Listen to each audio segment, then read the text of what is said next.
The following tape was made of Bob B. from California as he spoke at the 1978 World Convention of Narcotics Anonymous in Houston, Texas. This year is supposed to be somewhat of a historical meeting in terms of the history of NA and where it evolved from. And I think it's very often to say it's good to know where the source began, to give you some idea as to how it all came about, why was the need created or how it was created. And I think one of the things that becomes very important, at least it does for me, because I know at the time that I first came around Narcotics Anonymous, it was about 20 years ago, and there was only one Narcotics Anonymous group going in the world as I know of it. Now that's not much hope for a dope fiend out looking for help. Because you have to remember, 20 years ago at Narcotics Anonymous, narcotics was not a fashionable thing. You mentioned a word and you automatically had police sitting outside on the doorstep. They just wanted to know where an addict passed. And they were ready to go get out the search warrant and go look for him. So you can have to remember also that you're talking about a congregation of addicts at any given spot were always a case of being suspect of something. And they were constantly talking about we were under no surveillance, but we were under surveillance. It was a constant thing. We would ride around the block on a number of occasions to see if we seen any strange cars. And if we did, we didn't go to that meeting. Yeah. And there was just talking about one meeting. There was no great choice of meetings to go to. And so if you were going to a Narcotics Anonymous meeting, that was the meeting that you went to. And very often you were going there to see if you could get a new connection, find an old lady, or find an old man, or whatever your choices may be. You know, that's the reason very often we were going there. But in 1953, a group of alcoholics and addicts that had dual problems had a need. There were people showing up that had the need for some identification with their disease or addiction. And not finding that true identification perhaps in an Alcoholics Anonymous meeting, they decided that perhaps maybe we can put a little meeting together for a special purpose. And that special purpose was for drug addiction. And the drug addiction that they were primarily concerned with at the time, there was a lot of heroin addicts around, and they were giving out long time. And it was trying to, a case of say, what can we do about, you know, trying to beat this time, trying to find some help, trying to do something about the problem. They were not too much into the self-help programs as such as we know today. So at that point, a few people that had dual problems, and some with just the single problem of drug addiction primarily. And I think this is one of the reasons for the founding of Narcotics Anonymous, because the need existed.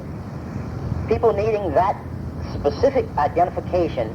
They could not go into an Alcoholics Anonymous meeting and identify with the lifestyle in which they were being presented with.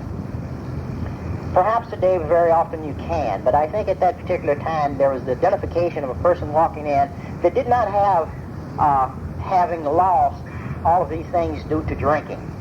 Most dope fiends I know, most addicts I know, are people that never had.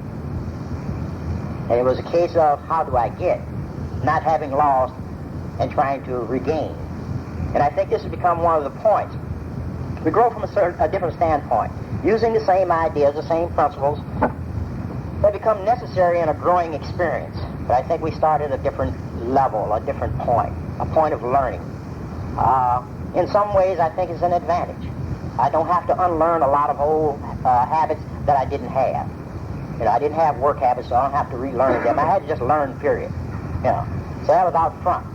I didn't have too many relationships, meaningful or otherwise, that were over any great period of time, so I didn't have to worry about establishing a relationship. I had to just learn how to have one.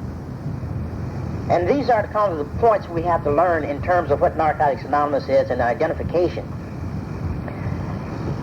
I had no, you know, say, 2 or 3 cars and a house and a wife and family and money and all these things. So I was in the process of learning. And I think this is where people came into understanding that our problem in some ways were uniquely different as to where we were growing from. And this is the reason why these here 5 or 6 people got together that were having problems at a place called Schreier's Dryer, which was the alcoholic dry out institution in North Hollywood. Now, at the same time, there was, by the same year, in fact, there had been some people that had been affiliated in some ways with a group with drug addicts, and they went to New York and tried to establish some groundwork for Narcotics Anonymous. Now, they had a case of trying to choose names. They tried Addicts Anonymous, they tried a number of other things, similar, Drugs Anonymous, and it just seemed it didn't fit us for some reason, you know. And so they decided to say, let's try Narcotics Anonymous and see how that fits. And so that's where the name kind of derived from. It's just a matter of making decisions, and if you know how we make decisions, addicts make decisions, we'll fight over everything, you know. We should be named this and we shouldn't be named that, you know. We didn't want to be anonymous, and then we did. We wanted to be in hiding. We understand that we had problems with the law that became very pronounced in terms of it was already outstanding that the law would be involved if you said anything about drug addiction.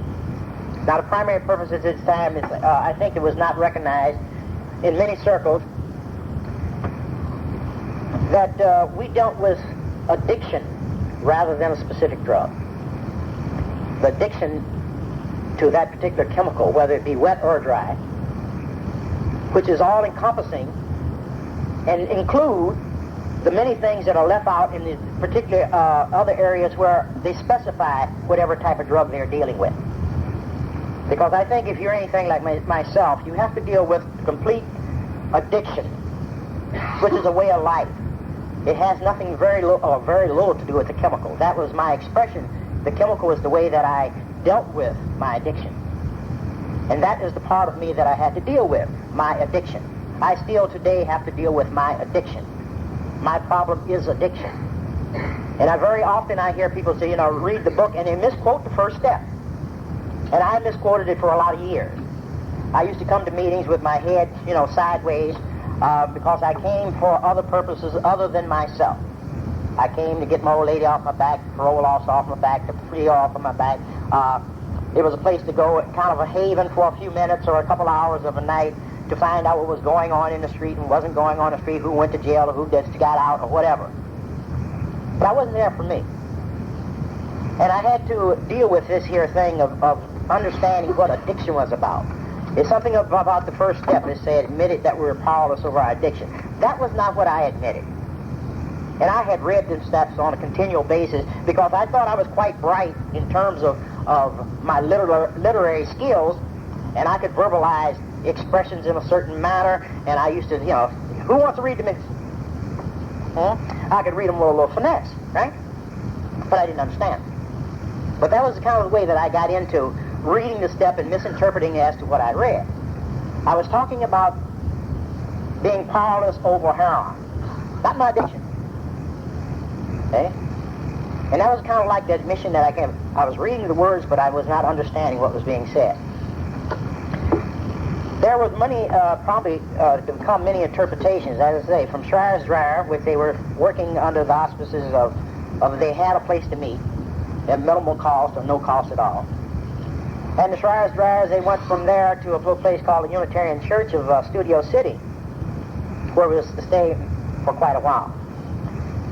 And from that point on, it was to branch out into a couple of more meetings. In fact, we had one called a floater.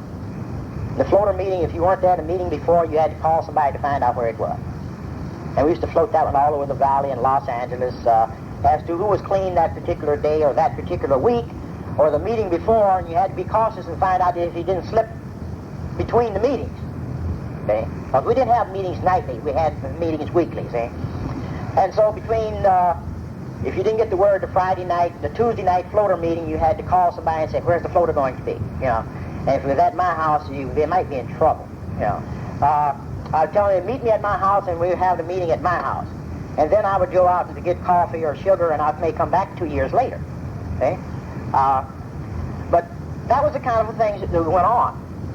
But it was starting a nucleus of people becoming involved at the level of sharing. No, people sleeping on each other's couch, people trying to kick habits. They did not have the detox centers for people to go into, so you take them home. And you might wake up the next morning, you might not have anything, but you take them home anyhow, you know. That was a learning process within itself. But this is where it kind of evolved. It evolved from the one meeting to 2 meetings. And it would stay that way for quite a while in the two-meeting thing with the floater. Then that meeting became a permanent meeting. The second or the Tuesday night meeting along with it. We had a Friday night and a Tuesday night meeting. And the only book that we had, other than the big book, which Jimmy used to sit up and read out of the big book, because the rest of us, beside myself, we would either be nodding out or we arrive at a meeting drunk, because our problem wasn't drinking anyhow. Our problem was drugs. So I used to stick a short dog in my pocket to go to meetings. See, I used to think, and it used to make me very fluid, because if I get me a short dog just before I got to the meeting, I could run off the mouth good. Okay? And I used to run off the mouth. I used to bring problems. We used to do a little problem-solving thing at meetings. We have a problem tonight. I always had one. Always had a problem.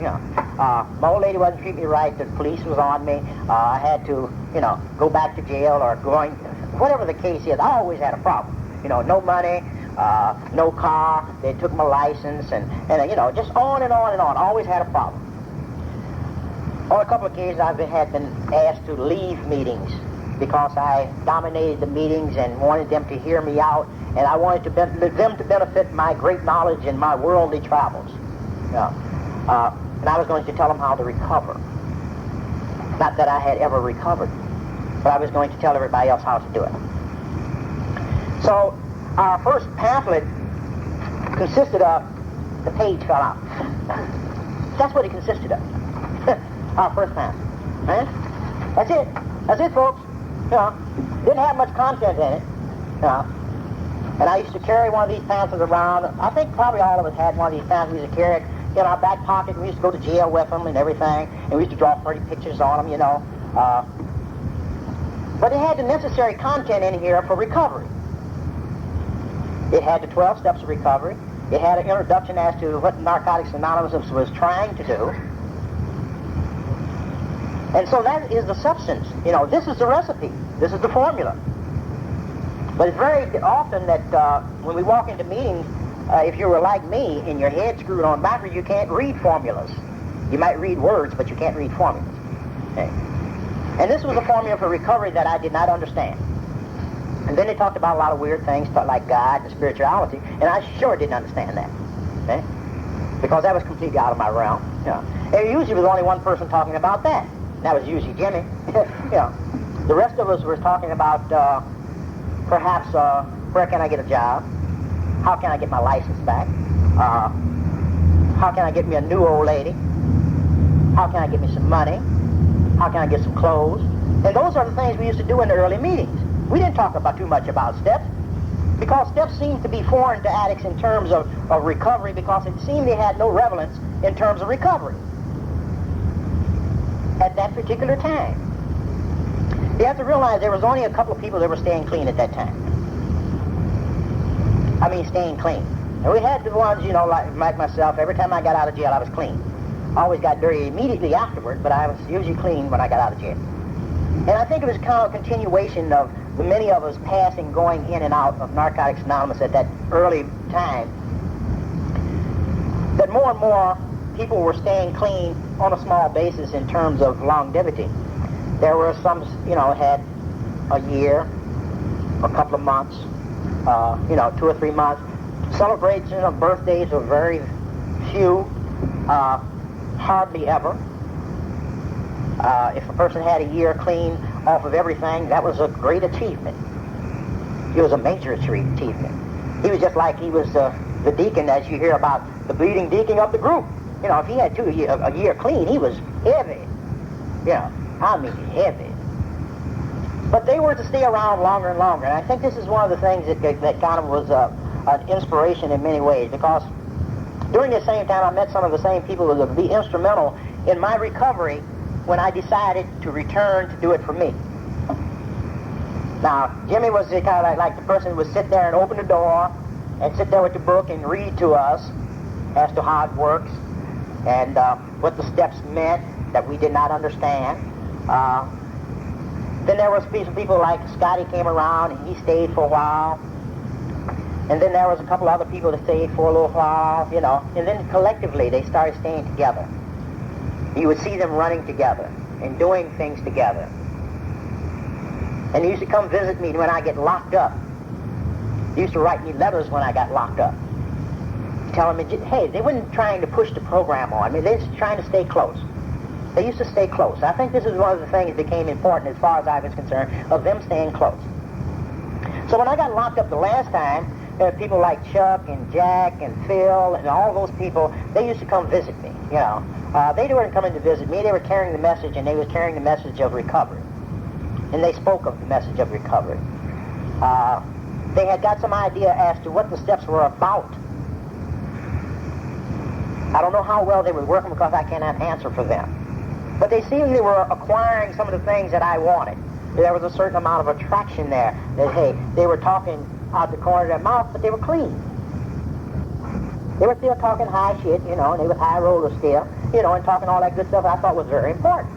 Because you have to realize I came from a kind of a background of nothing. Now, I don't know if anybody here, and I know there's a lot of people here understand that. See, I was raised during the Depression where we had nothing. And to get anything, you had to go out and snatch and grab and get it. Okay? And those are the kind of people I knew. And what we thought about as some success was how many things you had. And many of us, I know Chuck used to remember, we used to come in and see how many things we had. Have you got a new car yet? You know. Have you got a pair of $45 Stacey Adams on? Huh? I used to run from work, run home, put me a suit and tie on to go to a meeting to show you that I was doing okay. Huh? That's the way we used to do it. We used to compare. Oh, I just bought me a new pair of flossing, baby. Tickle on these, you know. Huh? I just got me a new suit. Hey, those are great accomplishments. Now, we owed everybody, you know, in town because that's the way it is, you know. But we became doing these here things, but we were sticking together, you know. This is one of the things that became very important. We were doing these things together. If we got a new car, we all rode in that one new car until we burned it up, you know. Right? Because we wanted to be seen in the best light with the best things. So we rode with the best, right? I even chose my first sponsor. He was driving a Jag. Hey, you know, and I wanted to be a high roller, right? I didn't have anything. I didn't have a license to drive or nothing, you know. But these are the kind of things that became important in my first, you know, coming back and ready to surrender and to get into the element of recovery. Not understanding anything about it. And I think this is part of where the growth really gets pretty involved. There were a few people that had to sit on meetings where there were only 2 people that would arrive at a meeting. And if there were 3, one of those was dirty. And then the 2 that was there would sit on top of the one that was dirty and carry them around for ages, seemingly. And then they would stay clean for a few days and, thank you. They would stay clean for a few days or a few months, and they'd get a little hold on what's going on. Or they might go out, but they would come back. They would remember that closeness, that caring, that sharing, and they would come back and say, I'm ready to do it. And I think this is where a lot of the growth started in this particular area. The 2 meetings blossomed out into 3, and they became pretty stable meetings. It may have not been 50 people at those meetings. There was 4 or 5 on many occasions. But they stayed and held it open, kept the doors open. They sat there and sometimes just talked to themselves. I've had some good meetings. There was only 2 or 3 of us at it. You know, some real good meetings. Because that was what my need was at that particular time. The need to converse with another human being as to my problems, my joys, my fears, my whatever. And I think this is one of the things that makes the growth. Because they become an established place and an address. They say, where's the meeting? The meeting is at such and such a place at such and such a time. And people used to open the doors and be there. And they get into the element of recovery by the process of talking about these things that I never shared before. Never, ever shared before. I could not admit to my fellow man any wrongs that I had ever did. And anything I had done or was going to do was justified, and I had reasons for it. Huh? And a lot of people shot them down in those meetings. You know, and I wanted them to explain and to elucidate on this matter, you know. And they wouldn't, you know, they said, hey, later, baby, you know. But The meetings grew as a result of this here closeness. The meetings grew, I think, out of the need, because the need was so overwhelming during this period of time. They had gotten to the idea that maybe they could help addicts. And they were just kind of exploring the idea of perhaps maybe they could help addicts. Synanon, in some ways, kind of opened the doors in terms of helping addicts. So the media said, hey, there might be some help for addicts. The media was not looking at Narcotics Anonymous. The police were not looking at Narcotics Anonymous as a thorn in their side anymore. I think it was less and less that we found police, sitting a block away or a half a block away, watching to find out to see who they could see or whatever was going on around a Narcotics Anonymous meeting.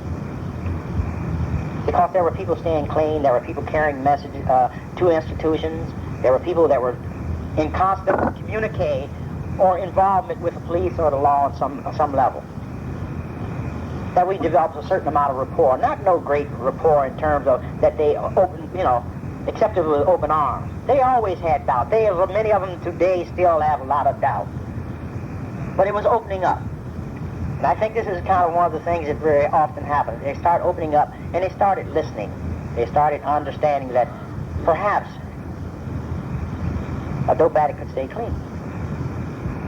But I'm going to still watch you. I'm going to still keep a little tight reins on you and see what you are doing to stay clean. Because I think you got a trick up your sleeve. And I can understand that, because this is why for a lot of years you used to go to jail. You used to keep dope addicts over here and convicts over here. Now, I don't know what the difference is.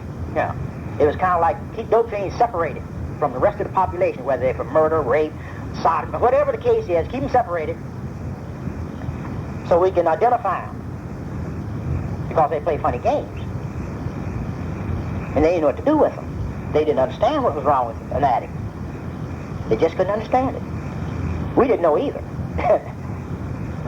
But less and less, I think it became a thing of tearing down some walls. So I think part of the great transition, as I said, many people sitting on meetings and willing to do the work and really to correspond with other people in other areas as to what they were doing, became a very important thing. I think one of the kind of breakthroughs came through, as I was telling you, the other self-help groups became involved.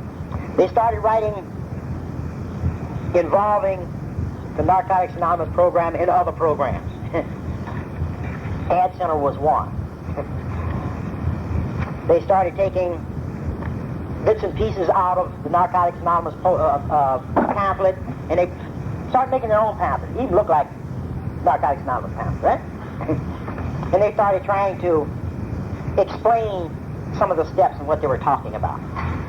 They tried to deal with some of the steps in other ways. But here again, it was reaching more addicts.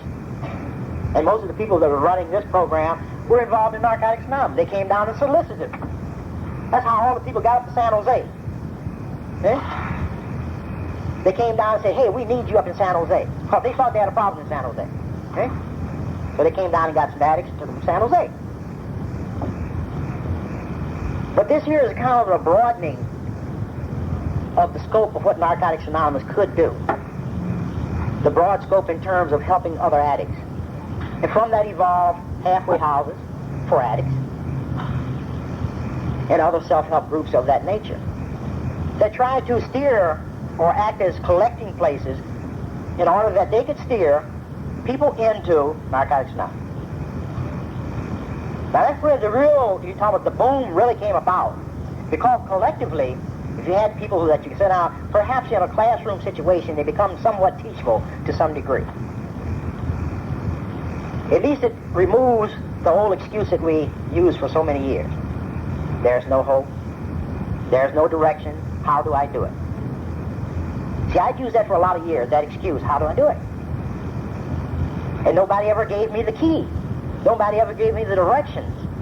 If they did, they give it to me in piecemeal. Why don't you do this? No. They didn't know I was incapable of doing whatever they suggested.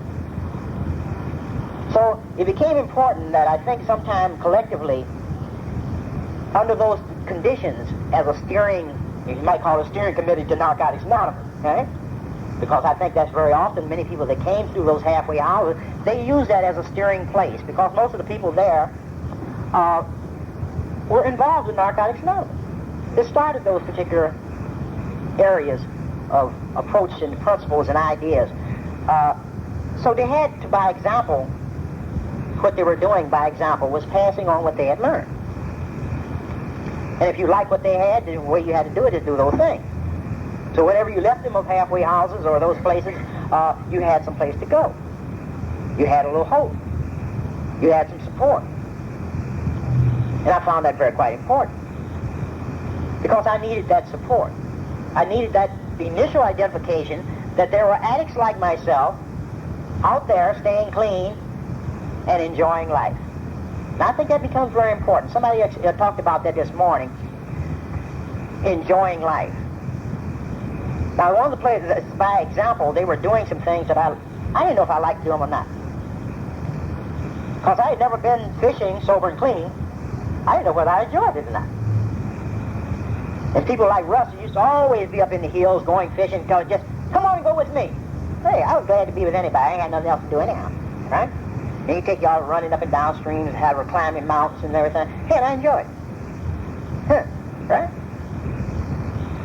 I had never done those things, so how did I know if I didn't enjoy them? I used to shoot them down if I was walking the street and they're talking about going fishing. Hey, that's not on my agenda today. If the connection's not up at the fishing hole, I don't want nothing to do with it. Okay? And I couldn't get too far out of the city. My connection wasn't going with me later. No. So I was to learn the process of enjoying life through this here by example, people doing things, or people asking me to go with them to do things. And me just being open enough to say, okay, I'll try. And as a result of that, I became very involved in what we call some places the politics of Narcotics Anonymous. You can become involved in one manner by becoming secretary of a meeting or 2 or 3 meetings, to keep the doors open, to go and do some of the work that is necessary in order for the message to be carried. And they'll load all you can handle on you if you will carry it. And being an addict, I was always volunteering or being selected to do those things. Yeah, I'll do it, you know. Because I thought, I needed a thing of self-importance, too.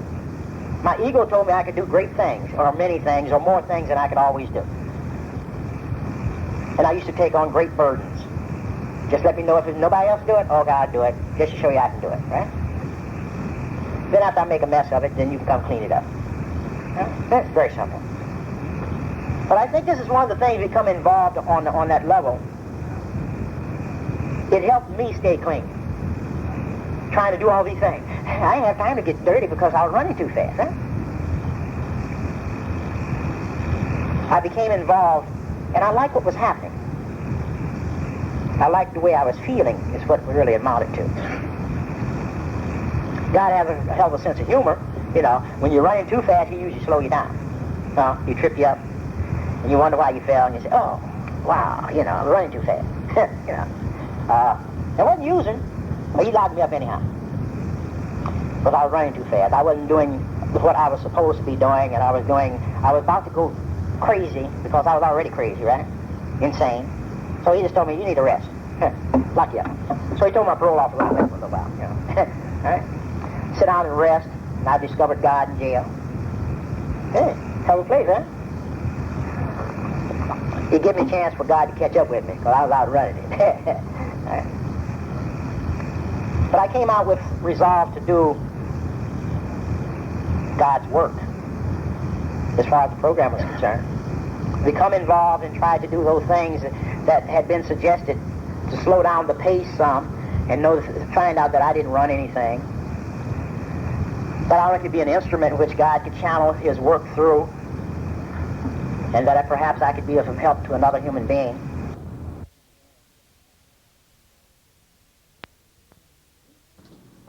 This tape is continued on side 2.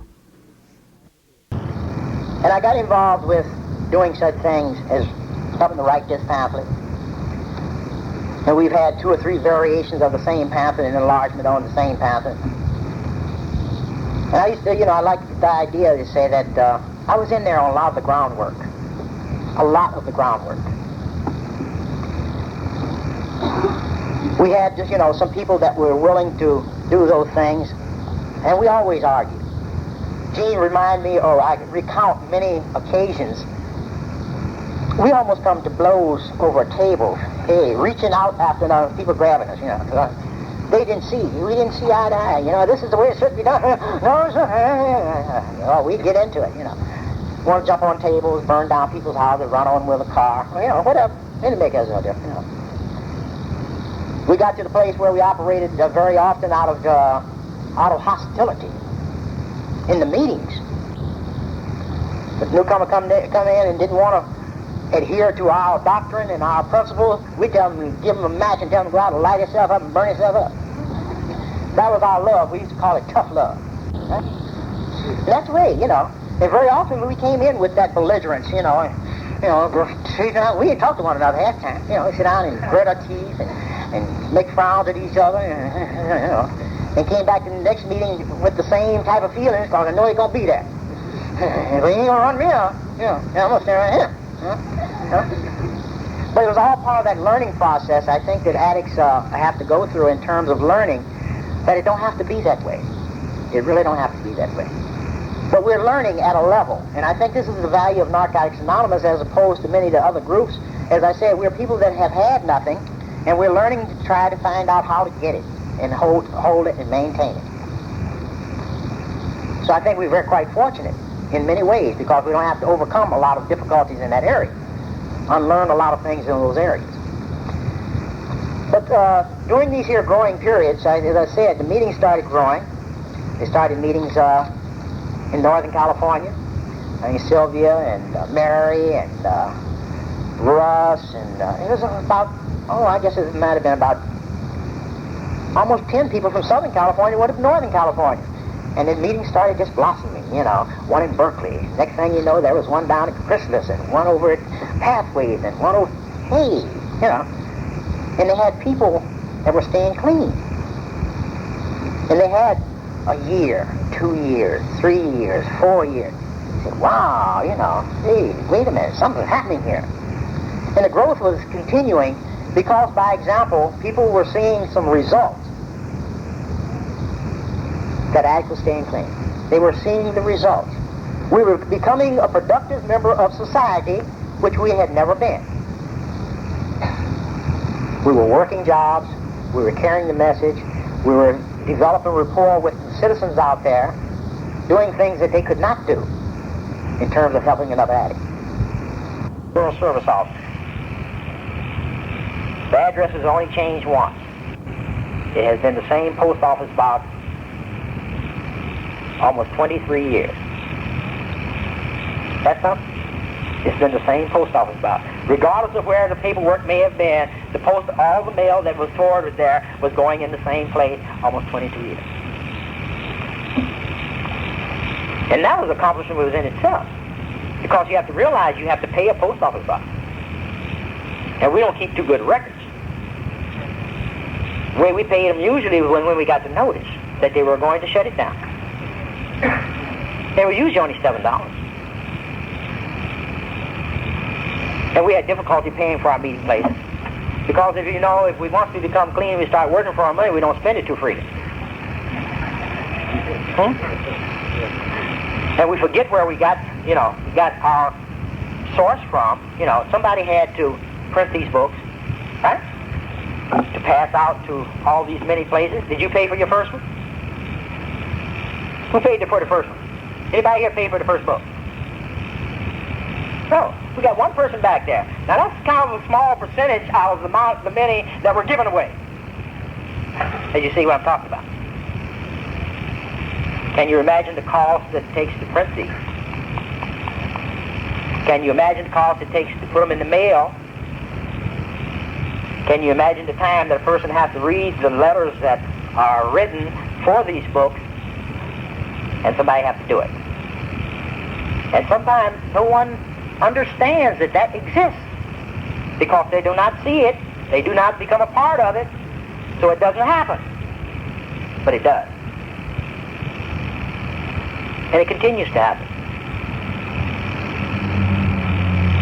I've ran the World Service Office for about 2 or 3 years because Jimmy was in ill health. We had nobody else to run it.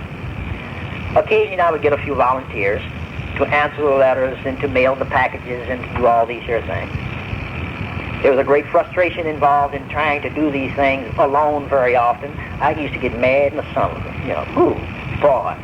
You talk about you could fry eggs on my head on occasion, And people used to want to know, why didn't I hear from so-and-so? Because you did not hear from me because I had to go to work yesterday. Or I had to do something else. Or I had to do that. There was no pay. The pay was staying sober and clean and trying to do something that I felt necessary to do. And those people that were of service and help at that time, they felt the same way. But these are the necessary things, this is talking about the support of these here, we're looking for services, but we're not willing to pay for anything. And that's kind of back into my old addictive bag of, say, gimme, gimme, gimme. And I've been in the gimme bag ever since I can remember. Take care of me. And I'm going to say, and sometimes today I want to say, when is my turn? I want to sit down and let you take care of me. But I find out the process doesn't work that way. That I have to still stay involved. And then I see more people becoming involved because of their understanding that the involvement is necessary in order to keep this thing going. We still need, today, a World Service Office, not in one corner, or perhaps in one corner of Jimmy's house. He set aside a room in his house, and that's what he called the World Service Office. We still operate out of the same thing. But you can imagine, they say the room is approximately 8 by 10. Can you imagine, with 3 file cabinets, a copy machine, 50 shelves, answering box, assortment of other papers that are necessary for storage and so forth, and all that people are asking for. Can you imagine? And about approximately 2 to 3 people are operating that thing without pay, without paying rent. Now that's where 25 years have brought us. Now it's my hope in the next 25 years that we'll be able to, with your help and support, to get out of that corner of that Jimmy's house, to establish an address and a space and a place for these things to take place, to be able to pay on some basis. I'm not talking about paying probably the rates the going rates for clerk and typist and all this here, but in some way to pay someone to man that office and take the burden off of him. See, he's getting ill health, and I don't think that I would, think in terms of the reason I'm doing this here for today is because of his health. Hey, he's old. That's one thing, not in his favor, Plus, he's had a number of physical ailments through the years. He had tuberculosis. That knocks you down. The first time I had to sub for him on the same occasion, or the history of the first World Convention, which I was involved in. I was on the convention committee of the first. I was on the convention committee of the second. I was on the convention committee of the third. And somewhere on a couple of them, they say I thought I was the only person on it. But these are some of the things, some of the growing things that become involved, the things we have to do. But they went on, and more people became involved as a result of it. I felt that I kind of just popped it. I was standing there in the door to keep it from closing and let people come back. Come on in. You know how you block the door to keep people coming in, Come on in. I want somebody to help here. And you people have responded in many ways of helping, which becomes important. But I think we can't shortcut it in terms of the growth in which Narcotics Anonymous have come in 25 years. From the 5 or 6 people sitting around the table at any given night, with only 2 or 3 of them clean, to literally thousands sitting around tables staying sober and clean. That's a long ways. That is a long ways. The attitudes have changed.